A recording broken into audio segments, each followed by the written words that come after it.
বাণীপীঠ শিক্ষাঙ্গনের উপস্থাপনা একটি গুরুত্বপূর্ণ সাজেশনের ক্লাসে স্বাগত জানাচ্ছি সকল ছাত্রছাত্রীকে। আমি রিনি সেনগুপ্ত।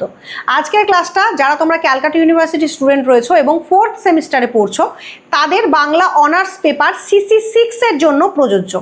তো চলো শুরু করা যাক। প্রথমেই তোমাদের পাঠ্য যে বিষয়টা রয়েছে সেটা হলো শরদিন্দু বন্দ্যোপাধ্যায়ের লেখা সজারুর কাঁটা। সজারুর কাঁটা থেকে যে বড় প্রশ্নগুলো তোমরা করবে সেটা হলো প্রধান দুটো চরিত্র, দীপা চরিত্র এবং দেবাশিস চরিত্র, এই দুটো চরিত্রকে ভালো করে দেখে রাখবে, নানান অ্যাঙ্গেল থেকে, বিভিন্ন অ্যাঙ্গেল থেকে চরিত্রগুলোকে বুঝে রাখবে। নেক্সট ভিলেন চরিত্র মানে নেতিবাচক চরিত্র, প্রবাল গুপ্ত চরিত্র করতে হবে। নেক্সট সজারুর কাঁটার নামকরণের সার্থকতা, নামকরণটি কতখানি সার্থক হয়েছে।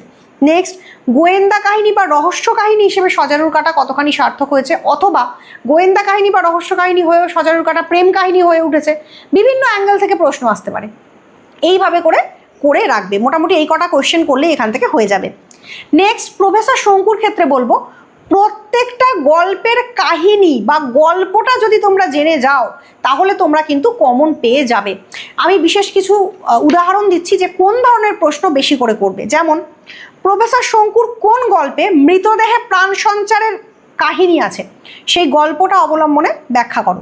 অথবা প্রফেসর শঙ্কু আদিম মানুষ গল্প অবলম্বনে আদিম মানুষের পরিচয় দাও এবং গল্পে কিভাবে এই আদিম মানুষের রহস্য শেষ পর্যন্ত ভঙ্গ হলো বা আদিম মানুষের রহস্য কিভাবে ধরা পড়লো।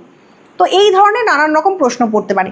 যেমন প্রফেসর শঙ্কু ও ম্যাকাও গল্পে ম্যাকাও পাখিটার রূপ সৌন্দর্য এবং তার আশ্চর্য ক্ষমতার বর্ণনা দাও এবং গল্পের বিষয়বস্তু আলোচনা করো।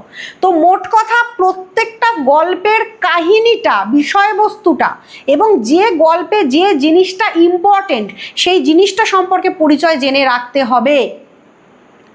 যেমন প্রফেসর শঙ্কু ও গোলক রহস্য যে গল্পটা আছে সেখানে ওই টেরাটম গ্রহটা, সেই গ্রহটার বর্ণনা, তার ডিটেলস যে বিশ্লেষণ সেটা জেনে রাখতে হবে। তো মোটামুটি প্রফেসর শঙ্কু থেকে এই ধরনের কোয়েশ্চেন করলে কমন পেয়ে যাবে। পরবর্তী যে প্রশ্নগুলো করবে সেগুলোতে যাওয়ার আগে একটা গুরুত্বপূর্ণ কথা বলে রাখি, তোমাদের জন্য একটা বিরাট বড় অফার চলছে। অফারটা আগে মনোযোগ দিয়ে শুনে নাও। তোমাদের জন্য অফার এই চলছে যে তোমরা যারা বাণীপীঠ শিক্ষাঙ্গনের অনলাইন এবং অফলাইন ক্লাসেসে যুক্ত হতে চাইছো, 5th সেমিস্টার থেকে যারা পড়বে ভাবছো, যাদের 4th সেমিস্টারের প্রিপারেশন ভালো হয়নি, যে যেখানে পড়ছিলে পড়ে যারা স্যাটিসফাইড নও, তাদের জন্য বলবো আমাদের অ্যাডমিশন কিন্তু অলরেডি ওপেন হয়ে গেছে এবং বললে তোমরা অবাক হবে যে অলরেডি কিন্তু অনেক স্টুডেন্টরা অ্যাডমিশন নিয়েছে, কারণ তাদের 4th সেমিস্টারের প্রিপারেশন এতই খারাপ যে 5th সেমিস্টারের জন্য তারা এখন থেকে চিন্তিত এবং অলরেডি তারা অ্যাডমিশন নিতে শুরু করে দিয়েছে। তো চলো অফারটা কি সেটা বলে দিই। স্বাধীনতা দিবস উপলক্ষে 15ই আগস্ট পর্যন্ত ফিজে বিশেষ একটি ছাড় চলছে। তোমরা যারা 15ই আগস্টের মধ্যে 5th সেমিস্টারের জন্য পেমেন্ট করে ভর্তি হয়ে যাবে তারা কিন্তু ফিজে এই বিশেষ ছাড়টি পাবে, অর্থাৎ ফিজ কমে যাবে, বেশ অনেকটা টাকা ফিজ কমে যাবে এবং সেই কম ন্যূনতম ফিজে তোমরা কিন্তু বাণীপীঠ শিক্ষাঙ্গনের মতো প্রতিষ্ঠানে যুক্ত হতে পারবে, পড়তে পারবে, যে প্রতিষ্ঠান বর্তমানে ক্যালকাটা ইউনিভার্সিটির বাংলা অনার্স পড়ানোর পশ্চিমবঙ্গের মধ্যে সবথেকে বড় প্রতিষ্ঠান। এটা আমি দাবির সঙ্গে বলতে পারি, বাংলা অনার্সের সবথেকে বড় প্রতিষ্ঠান বাণীপীঠ শিক্ষাঙ্গন। বর্তমানে অল ওভার ওয়েস্ট বেঙ্গলের প্রায় শতাধিক কলেজ থেকে ছাত্রছাত্রীরা আমাদের সঙ্গে যুক্ত আছে, অর্থাৎ 100টার বেশি কলেজের স্টুডেন্টরা আমাদের সঙ্গে যুক্ত আছে। তারা আমাদের কাছে পড়াশুনো করছে এবং প্রচণ্ড পরিমাণে ভালো রেজাল্ট করছে।